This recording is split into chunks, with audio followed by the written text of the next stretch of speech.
Hi, this is Dan Smith of DPS Legal Counsel. Welcome to today's video episode and podcast. Today I want to talk about sales tax compliance for online retailers. It used to be in the good old days that states could only impose and collect sales tax from retailers if they had a physical presence in that state. That was the rule that was essentially adopted by the U.S. Supreme Court in 1992 in a case called Quill versus North Dakota. And so unless a retailer had a physical presence in a particular state, a state could not legally and constitutionally collect sales tax from that retailer. That used to be the rule, that used to be the law. It's not anymore. What happened is after that Quill decision, there was an explosion in online retailing, online business through the internet. You have all the big companies that you know of and lots of smaller companies that were selling all over the country and the world, for that matter, through internet or online sales. And unless they had a physical presence in a particular state, those sales essentially escaped taxation at the state level. States could not impose sales tax. Well, that was a real advantage that online sellers had over brick and mortar locations that were going to be subject on their sales to sales tax in the state where they were located. And so in 2018, a case made its way to the U.S. Supreme Court, and it was called Wayfair versus South Dakota. Now, you remember North Dakota back in 1992 was the state that had a case against Quill in which the physical presence test was adopted. Now, South Dakota in 2018 was the state in which the Supreme Court again took a look at sales tax compliance or enforcement of sales tax to see if, should this Quill decision be looked at again, because you see that what's happened, you have all these online retailers and sellers selling without there being any requirement for sales tax to be collected. States are losing lots and lots of sales tax revenue because of the explosion of online retailers. Has something changed that the Supreme Court should make a change? It's been estimated that in the year before the Wayfair versus South Dakota decision, that states, if they had been required to collect or have been allowed to collect sales tax from online sellers, that the states would have gotten about $17 billion in sales tax revenue, a lot of money. And so what happened was this case made it to the Supreme Court because South Dakota had passed a law that essentially put into place an economic nexus requirement for South Dakota rather than a physical presence nexus requirement. In other words, you did not have to have a physical location in South Dakota under their law for sales tax to be imposed. If you had enough sales in that state, I think it was $100,000, or you had enough transactions in that state, and I think it was 200, either one of those, then the state of South Dakota, under their law, could impose a sales tax. And of course, this statute was challenged by Wayfair, saying that it was in violation of the physical presence requirement that had been established in 1992 in the Quill case. So the Supreme Court got another look at what should be required or for a state to be able to impose a sales tax on a retailer. The Quill case said have to have physical presence. And in the Wayfair case, the state of South Dakota saying, wait a minute, things have changed.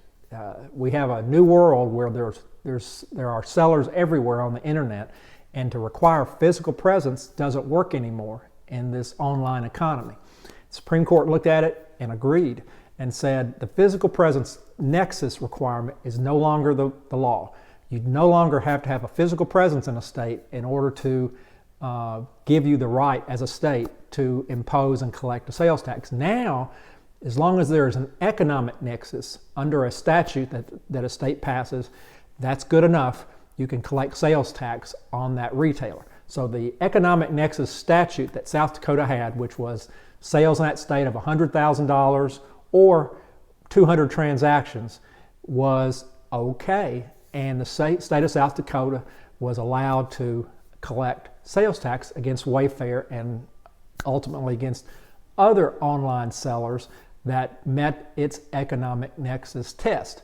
Now, here we are today in 2020. What should online retailers, online businesses that sell their products online do with respect to economic nexus? Well, first of all, you have to be aware, number one, that it exists, that states have the right and the power to impose and collect sales tax from you on your sales in their state based on economic nexus, number one.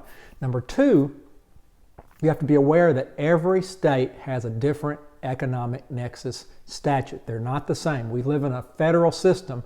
There's not a federal U.S. law that imposes sales tax. Sales taxes are imposed at the state level, and every state has a different law on economic nexus. So you have to look and see what the law is in each particular state where you are making sales to see a number of things. Number one, is the particular product you're selling subject to that state sales tax? State sales taxes are different in that not all products, all goods are subject to a particular sales tax in that state. There are exemptions. And so you have to look and see, is what you're selling even taxable in that state? If it is, then you have to look to see if you are up to the threshold, the economic threshold that would give that state the authority and the power to impose a sales tax and require you to collect it from your customers. And you're going to have to look at every single state where you're doing business, where you're making sales, to see if your product, your goods are subject to that state's sales tax, and if they are, whether you are meeting or exceeding the economic threshold that would give that state the economic nexus to impose a sales tax on your sales. And so it's going to be time and labor intensive on your part to do that, but you're going to need to do that, because otherwise, if you're making sales online and you're not looking at compliance with each state's sales tax laws, you're opening yourself up to problems with those states' departments of revenue, who may come back against you, audit your business, and seek not only taxes but penalties and interest against your company. So if you're going to be providing goods online, and you're going to be selling your goods throughout the country in various states, you're going to need to look at each state where you're making sales to see if you're subject to that state sales tax based on what you're selling, and two, whether you're going to meet the economic threshold to have an economic nexus with that state, so that you have to put in place a system for collecting the sales tax and remitting it to that state. Okay, that's important. Now, some people may question, well, what if I only sell digital downloads? You know, I'm selling something that's not physical in nature. Someone pays me money and they get a download of an information product, for example. Is that subject to sales tax? Well, again, you have to go back and look at each state that you're doing business in to see if digital downloads, particularly of the kind that you're selling, are subject to sales tax in that state. I would say that in most states, maybe not all, but in most states, digital downloads are going to be taxable by those states. But again, you have to look at each state to see if it applies in that particular state. Then you have to look and see, again, whether you've met the economic threshold in that state in order to be subject to that state's sales tax. It's a lot to keep up with, a lot to understand, but the key thing is to know that if you're an online retailer you have to take into account the sales tax provisions of all the states in which you're making sales. It's a lot to do, but that's just part of doing business. And so I hope this helps. If you have any questions, please feel free to reach out and give me a call.